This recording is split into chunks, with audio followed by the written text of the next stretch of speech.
So ഈ സാധാരണ നമ്മൾ ഈ നേരത്തെ ടാക്സബിൾ സപ്ലൈ എക്സംപ്റ്റ് സപ്ലൈ എന്നുള്ള കോൺസെപ്റ്റ് ആഗ്രിഗേറ്റ് ടേൺ ഓവറിന്റെ ഡെഫിനിഷൻ വന്ന സമയത്ത്, അതുപോലെ രജിസ്ട്രേഷന്റെ ആഗ്രിഗേറ്റ് ടേൺ ഓവർ പഠിച്ചപ്പോൾ, അതുപോലെ കോമ്പോസിഷൻ ലെവി പഠിച്ചപ്പോഴൊക്കെ നമ്മൾ പറഞ്ഞാണ് നമ്മൾ നിലവിൽ പഠിച്ച എക്സംപ്റ്റ് സപ്ലൈ എന്ന് പറയുന്ന ഡെഫിനിഷനകത്ത് യഥാർത്ഥത്തിൽ ഇത്രയേ ഉള്ളൂ. അതായത് ഒന്ന് നിൽ സപ്ലൈ, മറ്റൊന്ന് ഹോളി എക്സംപ്റ്റഡ് സപ്ലൈ, മറ്റൊന്ന് നോൺ ടാക്സബിൾ സപ്ലൈ. ആക്ച്വലി ഇത് മൂന്നുമാണ് നമുക്കറിയാവുന്ന എക്സം സപ്ലൈ, അല്ലെങ്കിൽ നമ്മൾ ഓൾറെഡി പഠിച്ചിട്ടുള്ള എക്സംപ്റ്റഡ് സപ്ലൈ ഇത്രയുമാണ്. പക്ഷേ for the purpose of I T സിയുടെ പർപ്പസിന് വേണ്ടി മാത്രം, ഈ ഐ ടി സിയുടെ പർപ്പസ് എന്ന് പറഞ്ഞാൽ നമ്മൾ കുറച്ചു നേരത്തെ പഠിച്ച പ്രിൻസിപ്പിൾ മൈൻഡിൽ ഉണ്ടാവണം. ഔട്ട്വേർഡ് സപ്ലൈ എക്സംപ്റ്റഡ്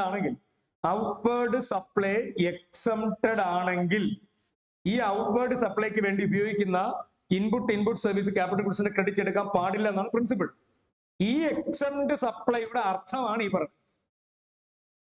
അപ്പൊ ഐ ടി സിയിലോട്ട് വന്നപ്പോൾ എക്സംപ്റ്റഡ് സപ്ലൈയുടെ ഡെഫിനിഷനെ അവർ വലുതാക്കി. But remember this definition only for the limited purpose of RCM, ITC. അപ്പൊ ഐ ടി സിയുടെ കേസിൽ വരുമ്പോൾ എക്സം സപ്ലൈ എന്ന് പറയുന്നതിനകത്ത് അഡീഷണൽ ഒരു 3 പേരും കൂടെ അവർ കയറ്റി. ഒന്ന്, ഒരു ടാക്സബിൾ സപ്ലൈ നടത്തിക്കൊണ്ടിരിക്കുന്ന ഒരു വ്യക്തി അതിനോടൊപ്പം തന്നെ സെക്യൂരിറ്റീസിന്റെ സെയിൽ നടത്തുവാണ്, ഷെയർ വിൽക്കുവാണ്. ഈ ഷെയർ എന്ന് പറയുന്ന ഐറ്റം യഥാർത്ഥത്തിൽ section 2 subsection 52 definition of goods, GST നിയമം അപ്ലൈ ചെയ്യണമെങ്കിൽ ഗുഡ്സിന്റെ സർവീസിന്റെ സപ്ലൈ വേണം. ഗുഡ്സിന്റെ സർവീസിന്റെ സപ്ലൈ ഇല്ലാത്ത കേസിൽ GST നിയമമേ ആപ്ലിക്കബിൾ അല്ല. അപ്പൊ ഗുഡ്സിന്റെ ഡെഫിനിഷനെയും തന്നെ ഒഴിവാക്കണമായിട്ടാണ് security is not a goods. പക്ഷെ അവർ പറയാണ് ടാക്സബിൾ സപ്ലൈ ഓഫ് ഗുഡ്സോ ടാക്സബിൾ സപ്ലൈ ഓഫ് സർവീസോ നടത്തുന്ന ഒരു വ്യക്തി അതിനോടൊപ്പം അയാൾ സെക്യൂരിറ്റീസിന്റെ ട്രേഡിങ്ങും കൂടി അയാൾക്കുണ്ടെങ്കിൽ അയാൾ വിൽക്കുന്ന സെക്യൂരിറ്റീസിന്റെ trading, sale of security, that will be treated as a exempted supply. സത്യത്തിൽ അത് സപ്ലൈ പോലും അല്ല, ഗുഡ്സേ അല്ല. പക്ഷെ അവർ പറയണം that should be treated as exempted supply. അപ്പൊ അതിനെയും കൂടെ എക്സംപ്റ്റഡ് സപ്ലൈ ഡെഫിനിഷനകത്ത് ഇൻക്ലൂഡ് ചെയ്യണം. സാർ അവിടെ എങ്ങനെ വാല്യൂ എടുക്കാൻ, വാല്യൂ എടുക്കാൻ വേറെ ക്രൈറ്റീരിയ ഒക്കെ പറഞ്ഞിട്ടുണ്ട്, പക്ഷെ അതൊരു എക്സം സപ്ലൈ ആണ്.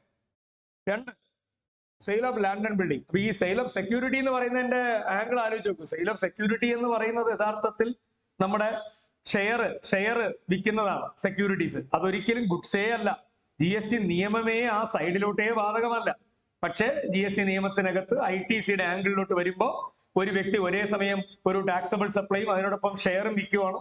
അപ്പൊ ടാക്സബിൾ സപ്ലൈയും ഷെയറും വിൽക്കുന്ന ഒരു വ്യക്തിയെ സംബന്ധിച്ച് അയാൾ എടുത്തിരിക്കുന്ന ബിൽഡിങ് വാടകയ്ക്കാണെന്ന് ഇരിക്കട്ടെ, അയാൾ വാടകയ്ക്ക് എടുത്ത കെട്ടിടത്തിൽ കുറച്ച് ഗുഡ്സും വിൽക്കുന്നുണ്ട്, അതിനോടൊപ്പം ഷെയറും വിൽക്കുന്നുണ്ട്. അങ്ങനെയാണെങ്കിൽ ഈ വാടകയ്ക്കകത്ത് അയാൾ അടയ്ക്കുന്ന GST ഇൻപുട്ട് സർവീസ് ആണ്. വാടക അടയ്ക്കുമ്പോൾ അതിനകത്ത് മുതലാളി ഇവരുടെ കയ്യിൽ നിന്ന് വാടക മേടിക്കണം, ആ വാടകയ്ക്ക് അത് GST ഉണ്ട്. അപ്പൊ ആ GST ഇയാൾ ക്രെഡിറ്റ് എടുക്കുമ്പോൾ എന്താ പ്രശ്നം? നിയമം പറയാണ് നിങ്ങളുടെ ഔട്ട്വേർഡ് സപ്ലൈക്കകത്ത് നിങ്ങൾ ടാക്സബിൾ ഗുഡ്സും വിൽക്കുന്നുണ്ട്, ഷെയറും വിൽക്കുന്നുണ്ട്.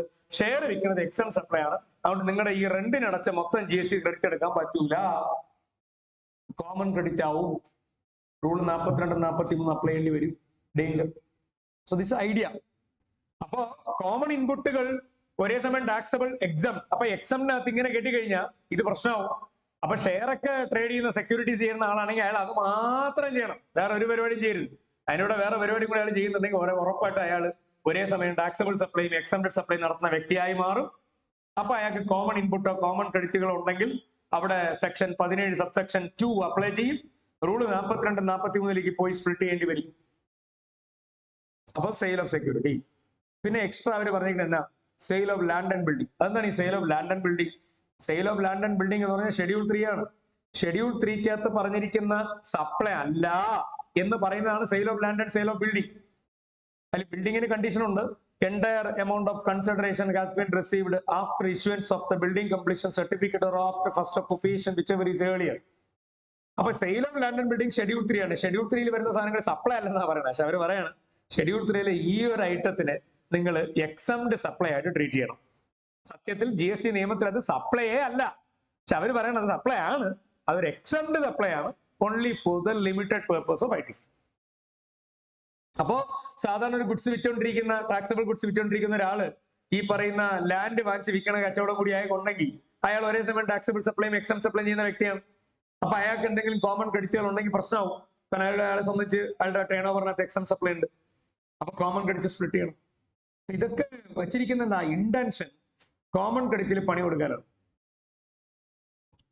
ഇനി ഒരാൾ സപ്ലൈ ചെയ്യുന്ന ഔട്ട്വേർഡ് സപ്ലൈക്കകത്ത് കുറച്ച് പോർഷന്റെ GST അടയ്ക്കേണ്ടത് നമ്മളല്ല, അപ്പുറത്ത് റെസിപ്പിയന്റ് ആണ് അടയ്ക്കുന്നത്. അങ്ങനെയാണെങ്കിൽ ITCയുടെ പർപ്പസിൽ ആ അപ്പുറത്തെ റെസിപ്പിയന്റ് അടയ്ക്കുന്ന ആ സപ്ലയറുടെ ആംഗിളിൽ എക്സംഡ് സപ്ലൈ ആയിട്ട് കരുതും. ഉദാഹരണത്തിന് ഒരു വക്കീലിനെ സംബന്ധിച്ച് അയാൾ നടത്തുന്ന ഔട്ട്വേർഡ് സപ്ലൈയുടെ GST അടയ്ക്കേണ്ടത് റെസിപ്പിയന്റ് അണ്ടർ RCM ആണ്. സപ്പോസ് ആ വക്കീല് ലീഗൽ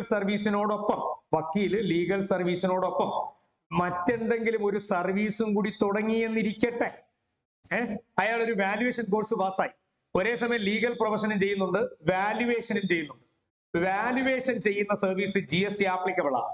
അപ്പൊ വാല്യുവേഷൻ ചെയ്യുന്നതിന് അയാൾ ബില്ല് ചെയ്യുന്ന പൈസയുടെ ഫോർവേഡ് ചാർജ് മെക്കാനിസത്തിൽ വക്കീൽ GST ബില്ല് ചെയ്യും.